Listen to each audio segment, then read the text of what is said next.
everybody. Steven Ruderman here with your Insomniac Lunatic Fringe Giants pregame show. The Giants about to get underway in Chicago, or at least I think they are, but there is rain heading into the Chicago area, so that remains to be seen. The Giants are going to try and take the series and are going to try and bounce back after another brutal loss yesterday. The Giants were an out away from doing something they had not done all season, and that is win 4 in a row. Pete Crow Armstrong then, with 2 outs in the bottom of the ninth, hit his second home run of the game, like his first one against the wind out in right field. And then in the bottom of the 10th inning, Victor Barracoto overran a base hit in right, and the Cubs win by a final of 3-2. It was the 5th time this season that the Giants led in the 9th inning and ended up losing. The 3rd time of those 5 in which the Giants were an out away from winning and ended up losing. Of course, they had the 2 games in Philly on the doubleheader on April 30th, in which they were leading in the 9th. They were an out away in the 2nd game. They were an out away in the Ketel Marte walk-off home run game on May 19th. They were leading in the 9th on the 29th in Denver, and then they were, of course, an out away yesterday at Wrigley, and they lose. And you think about it, if they would have gotten that final out in those 3 games, instead of being 26-39, 8 games back of the 3rd wild card, they would be 29-36. 5 games back of the 3rd wild card. If they would have completed all 5 of those games, they would be 31-34, and just 3 games back of the 3rd wild card and right in the thick of things. And really, what it boils down to, what this all boils down to, is the Giants have sucked this year for 2 simple reasons. They have no bullpen. Well, they have no pitching. Buster refused to do anything on the pitching side. I mean, we knew that we were going to be without Randy Rodriguez this season. And Buster just refused to do anything on the pitching side. There was a lot of good pitching on the market. And no, fans were not asking for Edwin Diaz. Tyler Rogers could have easily come back on a 3-year deal. There was a lot of good pitching, both starting and relieving. And Buster, it's like, how on earth does Buster ignore what is a clear bad bullpen?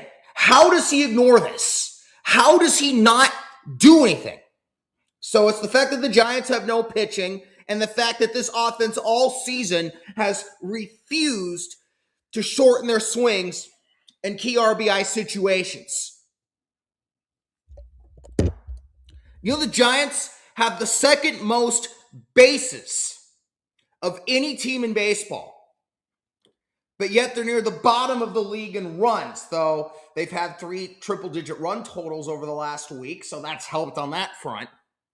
As I said, they can get guys on, they can get base hits to get guys on, and then you have guys like Adames and Rafael Devers and others who try to be the hero. They want to be the hero. They try to hit the big 3-run homer. They refuse to shorten their swings, and then they strike out all over themselves.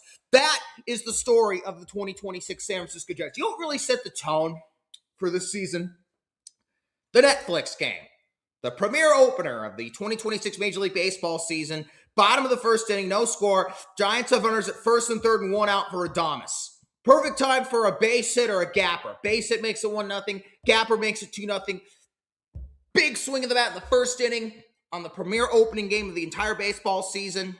And instead, Adames tries to hit the big 3-run homer, strikes out all over himself. Lee grounds out sharply to second to follow that up, and the Giants end up getting shut out 7-0 and scoring just 1 run in that entire 3-game series. Or was it 2? I don't remember. My baseball memory, it's better for past stuff. I don't know why I'm not as good as remembering stuff from recent seasons.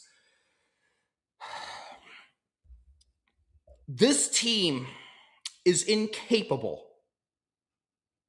They refuse to shorten their swings in key RBI situations. There was that bottom of the 6th inning against the Pirates back on May 9th, where the Giants set the table nicely. Runners at 1st and 3rd for Rafi Devers. He tries to hit a home run, and he strikes out. Bryce Eldridge tries to hit a home run, flies out to the track. Again, two simple things. No pitching and an absolute refusal to shorten their swings in key RBI situations. Just those are the only two reasons this team has been as bad as they've been this season. So the Giants, they were an out away from winning 4 in a row. They had not done that. They have not done that all season. It was only the 4th time this year they've won 3 in a row. The Giants were going to win 4 in a row for the first time this year and have a chance to sweep a series for the first time this season tonight. But nope, Giants are having to bounce back and hope they can win the series.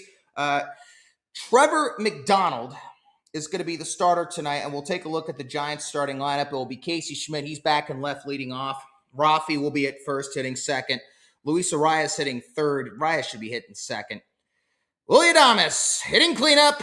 Jung-Hoo Lee, and he has been on fire since coming off the injured list. He's hitting fifth. By the way, his average is now at 324. Bryce Eldridge, his average, he's really gotten it going. This has been his coming out road trip. Tony is finally playing him every day. He's the DH tonight, hitting sixth. Chapman is at third, hitting seventh. Daniel Susak catching and hitting eighth. And Drew Gilbert's in center, hitting ninth. The Giants, by the way, of course, sent down Jesus Rodriguez the other day. I wish they didn't do that. I get there's no room for him on the team, but if you trade Rafael Devers, I would trade Devers even if they were in it. You got to get rid of that contract at some point. Rafi, people are really talking about moving the fences in because Rafi and Eldridge missed home runs, and it would have gone out in all the other 29 parks, but it didn't go out at Oracle. I have a better idea. Play to the conditions of your park. That's how you won 3 titles in 5 years. You don't have to hit home runs. And of course, we're seeing the big resurgence in small ball with teams like the Rays and the Guardians, the Brewers, the White Sox, the Diamondbacks. You name it. The Giants could have easily have been part of that lane this season, but of course, no. We gotta hit home runs. It look like clowns. Take those clownish launch angle swings where you like twist their back out and put their elbow in the way of their vision. And again, plain and simple, no pitching and an absolute refusal to shorten their swings in key RBI situations. It's as plain and simple as that. So I'm in my kitchen and I'm going to do something a little different today. Now, the game is supposed to get underway in about 14 minutes? It's 5:21 here in Sacramento, and it's 7:21 in Chicago. First pitch is 5:35 here, 7:35 at Wrigley. But there has been weather throughout the Chicago area all weekend, and there is some rain in the Chicago area. The worst, it's moving in a mostly northern, slightly northeast direction. The worst of it's on the west front. It looked like there may have even been a tornado warning in western Illinois, but it is still raining, and the rain's not going to move out for another hour. So we might have a rain delay. I am looking on Twitter, so it's not going to be as heavy. So maybe they'll try and play the game through the light rain. I don't think that'd be smart. I mean, in this Sunday night game, the Giants have to do a late night flight back to San Francisco tonight. That's never fun, and this is the problem with the national telecast. I know the Giants had this happen a few times in the ESPN days, particularly in 2015, and people were really upset about it, and rightfully so. You're playing a night game, and then you have to take a really late night flight back to San Francisco. And if this game is delayed, then that's only going to make things worse. So I haven't seen anything from Wrigley on whether I have no clue whether the tarp's on the field. If you're looking at this radar here, you can see right here, it's a bluish green, so the rain's not coming out as heavy. You can see in the Raquel area, DeKalb, this area right here, this is where it's really coming down. Of course, if it was coming down like this east of that in Chicago, of course, this game would be in a delay. And the good news is I don't think there's anything behind this. This is the current. And then if you do the little future projection, it's, mostly gone by 6:30. So it'll be interesting to see how that plays out. So in the event that this game is delayed and doesn't start on time, I'm doing something a little different today. I'm making my pesto tonight. And I'm going to do that for you fine people here on the show. So Steven's famous pesto. My mom got this recipe from watching Oprah. Oprah's chef made this recipe. And of course, I have made numerous tweaks to it over the years. It's basil, Trader Joe's basil. We're gonna use 4 ounces of this. I'm gonna put a metric shit ton of garlic in this baby. We're doing about 6 cloves. This pesto is gonna give you garlic breath. Half a cup of shredded, grated, however you want to say, Parmesan cheese. I forgot the walnuts. How can I forget the walnuts? Half a cup of walnuts. 2 tablespoons. Oh, wait, this is the wine. That kind of ruined it. 2 tablespoons of olive oil and 3/4 of a cup of lemon juice. So the original recipe was with pine nuts and just lemon juice. And funny thing, I'd like to say about 3 years ago, I accidentally put double the Parmesan cheese in. Because I used to have all the same measurements, the half cup of parm, half cup of walnuts, but with 2 of these basils. And in recent years, I started using only 1 because it could be a bit of a pain in the ass, because with the basil, you got to pick it, you got to wash it. And I accidentally, so, I was only using like I would make just 1 of these 4-ounce things of basil instead of doing the 2. I started doing that many years ago. So I'd use 1/4 cup of parm, 1/4 cup of, you get where I'm going at here. Or actually, no. I was making 2 of these. And so it was supposed to be a half cup, and I accidentally put in a full cup of Parmesan cheese. My brain was on autopilot because I have massive ADHD. And I was like, oh, uh-oh. So it's like, you know what? I'll put a full cup of walnuts and see what happens. It came out better. So now that's how I do it. And as I said, it's pain in the ass to do the basil, so I only do 1 of these. I only do 1 basil, and that's actually when I started doing the 1 basil. So it worked out perfectly. See, mistakes can be a good thing. So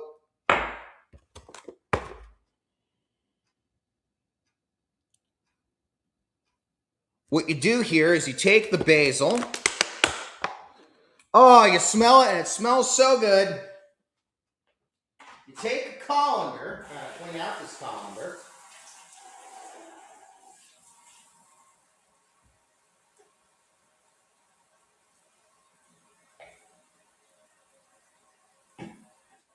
And then you pick at the basil leaves, and you put it in here, and once you're done, you wash it under some cold water.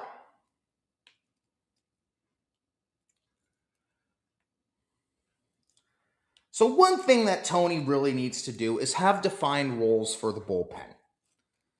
And you look at Eric Miller, and he was used, I think, in the 7th inning yesterday. Why is he not the closer? I actually think he's more of a closer than Randy Rodriguez. He's got the stuff. He's got the body of a closer. He's got the demeanor of a closer. When he closed out that game in Cincinnati back on April 16th and was yelling those F-bombs at what was that young rookie for the Reds? It was totally unnecessary, but kind of funny. It was, fitting that it happened in Cincinnati because it had major Rob Dibble vibes. I remember the Nasty Boys, the back end of the Reds bullpen. You had Rob Dibble as the closer. Randy Myers. Damn it, who was Who was that other one? I remembered who that other one is. It was Dibble. It was Randy Myers. Oh, I should remember this.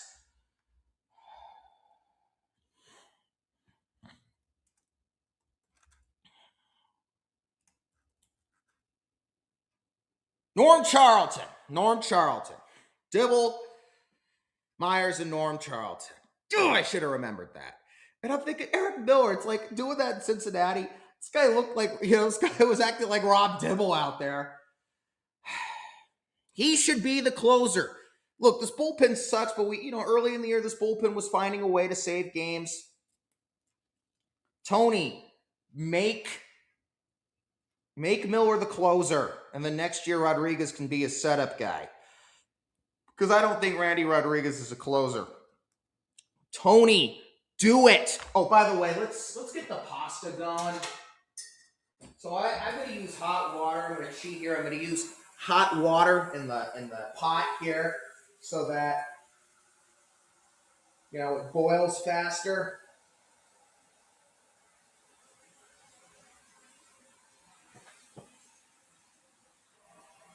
And I think I'm going to use rigatoni tonight. That's what I'm in the mood for. So we'll put this on the flame. We'll put this at about 6.5, 7. I'm going to get my bowl out just so I can measure the pasta and how much I'm going to put in.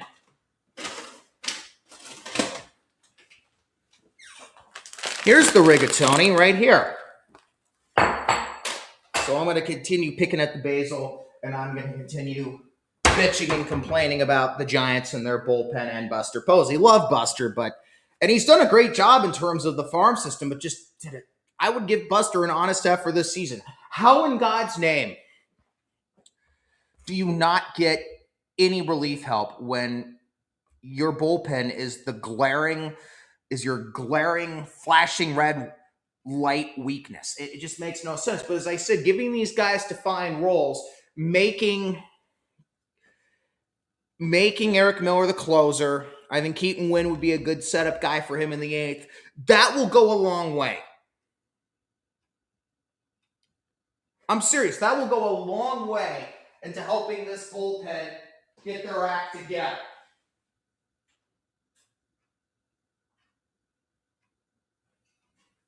I'm hoping the game's delayed so I can actually make the pesto for you fine people.